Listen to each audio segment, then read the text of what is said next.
Hi, and welcome to Micronaut Monday. I'm Tom Scioli, author of Jack Kirby, The Epic Life of the King of Comics, and I Am Stan, a graphic biography of the legendary Stan Lee. So this is issue 2 of the Micronauts. They came from inner space.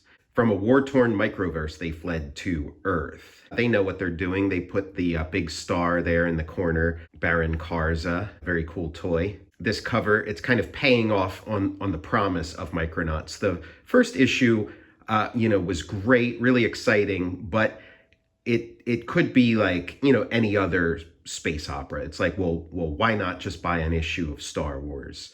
If we're just going to do straight space opera. But with issue 2, that's where you get the sort of big, pop idea, the elevator pitch of Micronauts. It's, what if all your Star Wars toys started fighting out at an epic space battle in your backyard or living room or whatever. Great looking cover. This time it's, by the team that's doing the art on the interior, Michael Golden and Joseph Rubinstein. And it looks incredible. And yeah, paying off on that promise, you got them running away from this, shadowy figure, just mowing his lawn. The Microverse, a subatomic solar system ruled by the tyrannical Baron Karza. Aboard the starship Endeavor, 6 intrepid fugitives flee the despot's photon patrol by warping through space wall, a barrier on the fringes of the Microverse, a barrier never before broken. Stan Lee presents The Micronauts. Commander Rand, Space Glider. Princess Mari, Marionette. Bug, Galactic Warrior. Acroyer, Microtron, Biotron. And this episode is entitled Earth. Commander, have you any idea where we are? Not in the slightest, Microtron. Oh, I see. We're getting some amazing visuals that were not typical of Marvel Comics. I've never seen a Marvel comic prior to this that looked quite like this. The figure work, the deep shadows. Time Traveler shows up. He just kind of pops into the story at odd times and sort of messes around a little bit. He seems to be a benevolent. He's a little bit mischievous, but he seems to be benevolent and always sort of helps them out of a jam or gives them a bit of advice, like a cosmic genie or something. But it never does exactly what they want him to do because he's Time Traveler. He's living on a different scale and he just has a different viewpoint of things, kind of like Dr. Manhattan. And so then they crash land on this planet. They go from space warp into being like right on a planet, which was not in any of the Star Wars movies or Star Trek or anything until The Force Awakens. The Millennium Falcon goes from, hyperspace right into, being on the surface of a planet. But the Micronauts got there first. They crash land. Another great shot. Again, we see, some panels are, not quite the full bloom Michael Golden we know, and then some panels are, or some panels sort of point to that direction. So, we've got a couple of like just really amazing panels on this page. For space opera, you got to draw a lot of scenes, inside a spaceship, looking at view screens and stuff. And I think Michael Golden's doing an amazing job here with it. And so they land on this planet. The vegetation seems to be at a scale that's, way larger than is normal for a planet. Another, pinup or ad or whatever. And again, it looks like it could be a rejected cover for issue 1. Looks amazing. Again, it's a little funkier than your average Marvel cover. So I don't know if that maybe is what, possibly made it get shelved, but, really, really nice imagery there.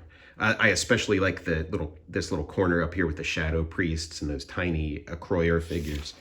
So now they've, landed on this mysterious planet, great figure work, great body language. And then they find signs of life, a giant man-made structure. And they're wondering what it could be. And in sort of, Star Trek fashion, they're wondering if it might be some, vast, religious object or temple, some object of worship. And then you got to turn a couple pages to get the reverse angle and see it's a, a swing set.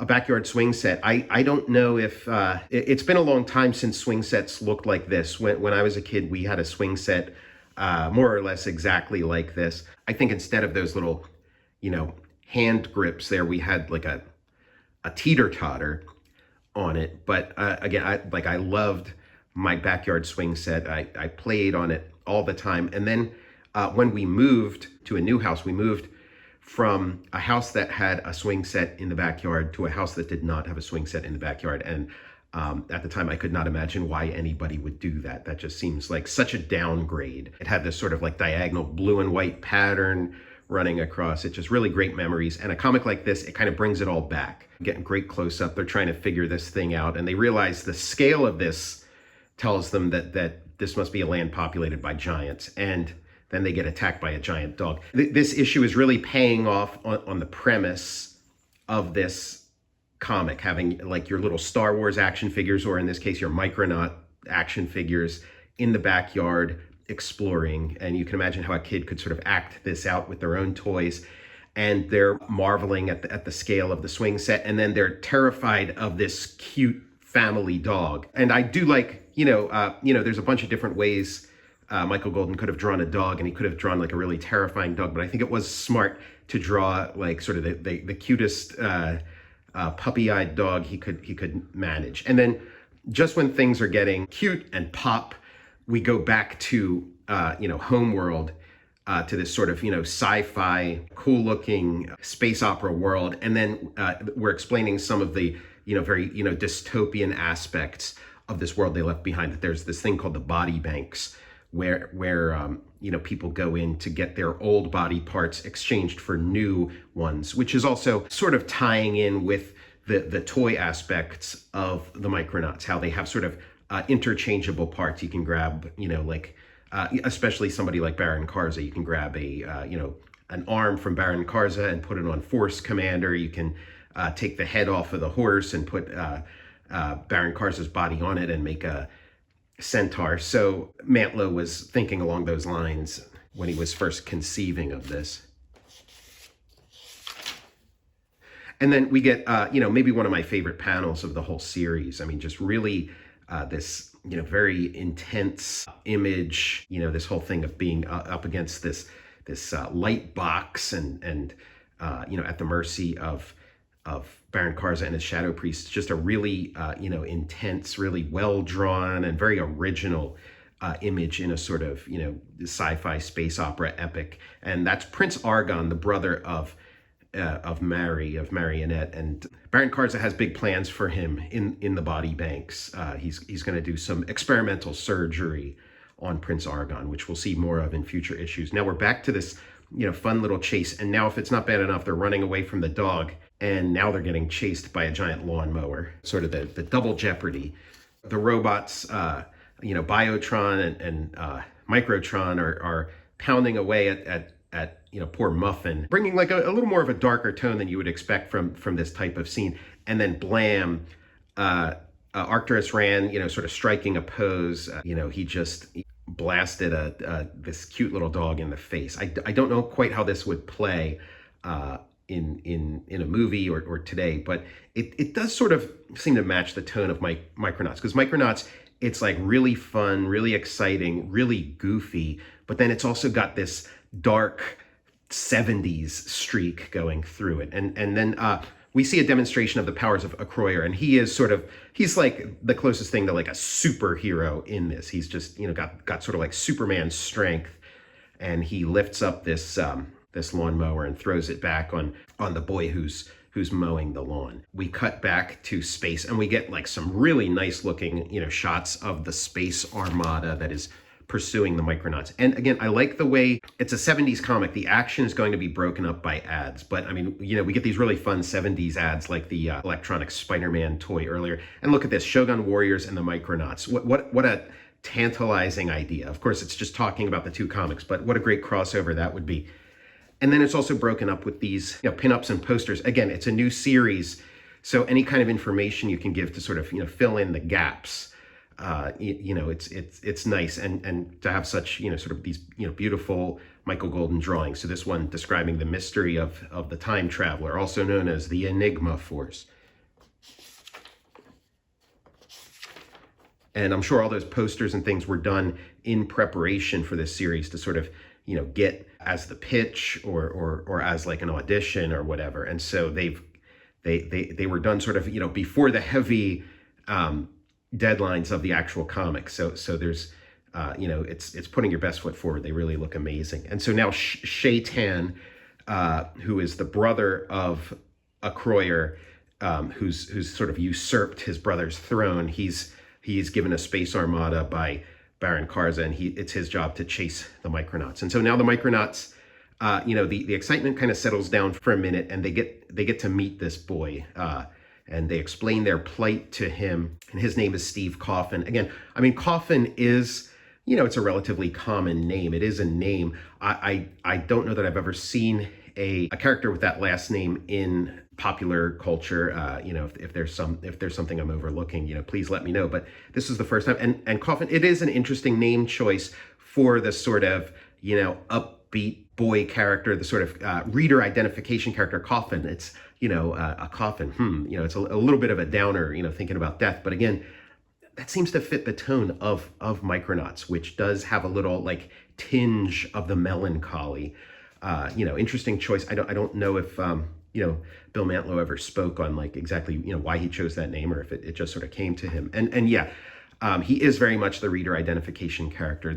If they're imagining their sort of typical reader, it would be somebody Steve Coffin's age, and it would be somebody who would be sort of playing with Micronauts or Star Wars action figures or Battlestar Galactica, whatever it is, and that they'd be imagining themselves in his place, talking to these little, tiny space warriors.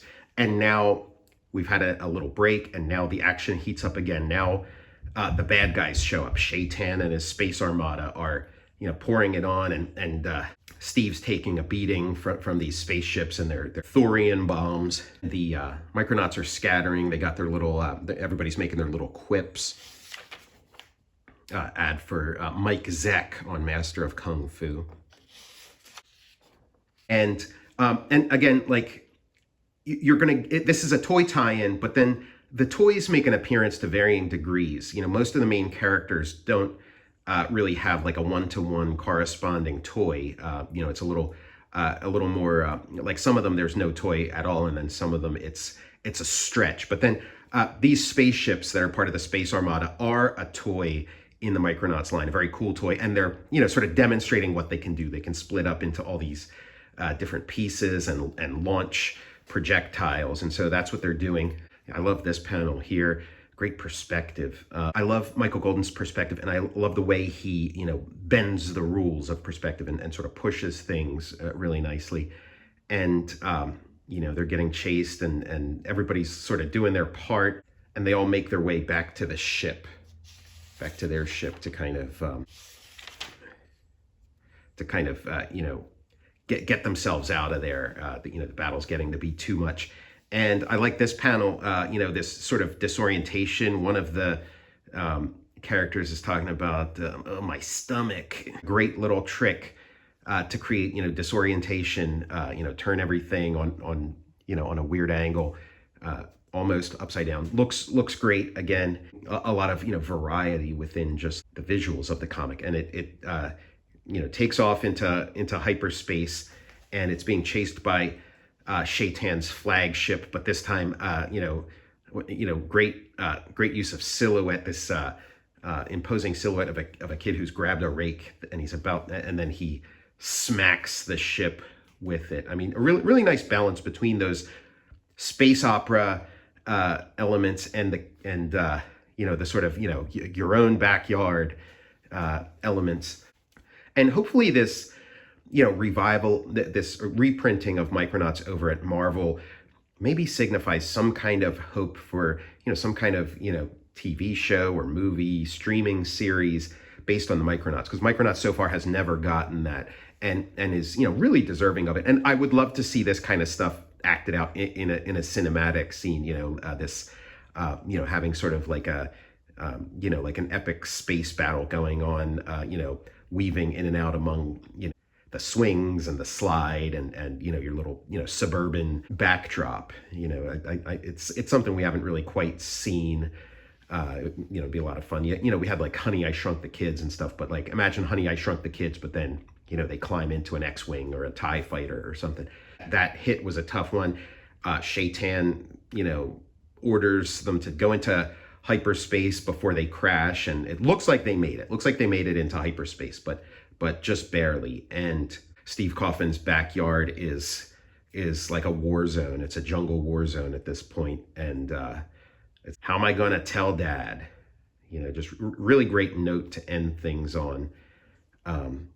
Next month, Death Duel at Daytona Beach. Don't miss it. So now we're gonna, extend this into town. Man, what a what a cool little snapshot of an era. I'm Tom Scioli, author of Jack Kirby, The Epic Life of the King of Comics, and I Am Stan, both of which are available for pre-order by following the pre-order link in the show notes below. Please like, follow, and subscribe to the Total Recall channel. I'll see you next time for Micronaut Monday.